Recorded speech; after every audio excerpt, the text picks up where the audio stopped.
அனுராதபுரத்தினை அரசர்கள் ஆண்ட காலம் முதலே அரேபியர்களுக்கும் அனுராதபுரத்திற்கும் தொடர்பு இருந்து வந்துள்ளது. ஏறத்தாழ 1200 1300 வருடங்களுக்கு முன் அரபு நாட்டில் இருந்து அங்குள்ள கொடுங்கோலாட்சியை தாங்கொண்ட சிலர்கள் மைக்ரேட் ஆகி காயில் பட்டம் ஒரு தோணியும், கேரளாவில் ஒரு ஊரில் ஒரு தோணியும், கர்நாடகத்தில் கலிக்கட்டில் ஒரு தோணியும், இலங்கை ஸ்ரீலங்காவில் ஒரு தோணியுமாக வந்து இறங்கினதாக சரித்திரம் உண்டு.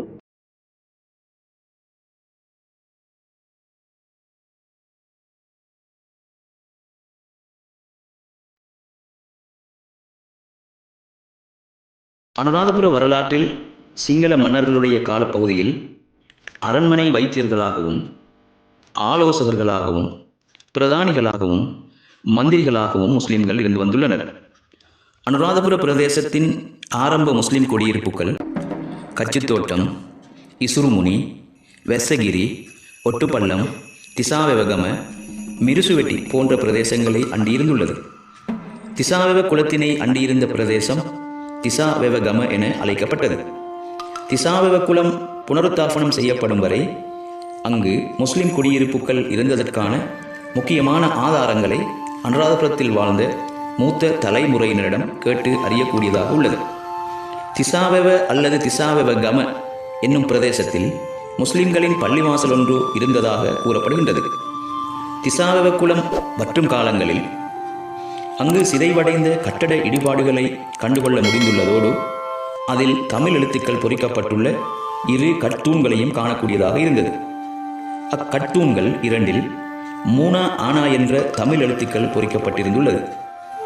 அன்றைய ஆட்சியாளர்கள் காலத்தில் முஸ்லிம் குடியிருப்பின் தலைமை குடியிருப்பாளராக இருந்தவரும் ஆட்சியாளரின் கீழ் விதானை பதவி வகித்த முத்துவிதானை அசனார் என்பவரின் முதல் 2 எழுத்துக்களும் மூனா ஆனா என்பதன் அர்த்தத்தை குறிப்பதாக அனுராதபுரத்தில் வாழ்ந்த மூத்த தலைமுறையினரிடம் கேட்டு அறியக்கூடியதாக உள்ளது.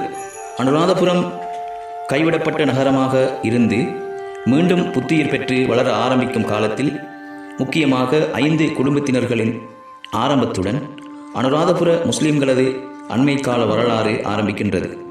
முக்கியமாக அனுராதபுரத்தில் ஆனா காவண்ணா குடும்பம், சேயண்ணா காவண்ணா குடும்பம், சேயண்ணா மானா மூனா குடும்பம், காட்டுபாவா குடும்பம், கேரள மக்கள் ஆகிய கூட்டத்தவர்கள் அனுராதபுர முஸ்லிம்களின் ஆரம்ப குடியேற்றங்களாக கணிக்கப்படுகின்றனர். ஆனா காவண்ணா என்று அழைக்கப்பட்ட குடும்பம் ஆட்சியாளர்களுடன் மிக நெருங்கிய தொடர்பினை கொண்டிருந்ததோடு முகாந்திரம் என்ற உயர் பதவியையும் பெற்று வந்துள்ளனர். பல 100 ஏக்கர் காணி சொந்தக்காரர்களாகவும் இவர்கள் இருந்துள்ளனர். சேயண்ணா மானா மூனா குடும்ப தலைவருக்கு ஆயிரக்கணக்கான ஏக்கர் காணிகள் இருந்துள்ளதோடு முக்கியமாக அனுராதபுரத்தில் இருந்து ஆமனை அதாவது ரத்மலை வரை இருந்துள்ளதாக அறிய கிடைக்கின்றது. சேயண்ணா காவண்ணா குடும்பத்தினர் பெரும் செல்வந்த குடும்பமாக இருந்துள்ளதுடன் அதன் தலைவர் பெரும் கடைத்தொகுதி சொந்தக்காரராகவும் இருந்துள்ளார். இக்கூட்டத்தவர்களின் வழித்தோன்றல்களில் வந்தவர்களில் பலரை இன்றும் அனுராதபுரத்தில் காண முடிகின்றது. காட்டுபாவா குடும்பத்தினரும் கேரள மக்களும் பெரும் வியாபாரிகளாக இப்பிரதேசத்தில் வாழ்ந்து வந்துள்ளனர். இப்பிரதேசத்தில் செல்வந்த நிலையில் இருந்தவர்கள் வெளிநாட்டு வர்த்தகத்துடன் தொடர்புகளை கொண்டிருந்தவர்களாகவும் ஏற்றுமதி இறக்குமதி வியாபாரிகளாகவும் இருந்துள்ளனர். அதனை தவிர தென்னிந்திய காயல் பட்டணத்தினைச் சேர்ந்த வியாபாரிகளுடைய செல்வாக்கும் குறிப்பிடத்தக்க அளவு ஆரம்ப காலத்தில் அனுராதபுர பிரதேசத்தில் இருந்துள்ளது. மேலும் இது போன்ற தகவல்களை தெரிந்து கொள்ள எமது எம்ஒட் சேனல் ஐ சப்ஸ்கிரைப் செய்யவும்.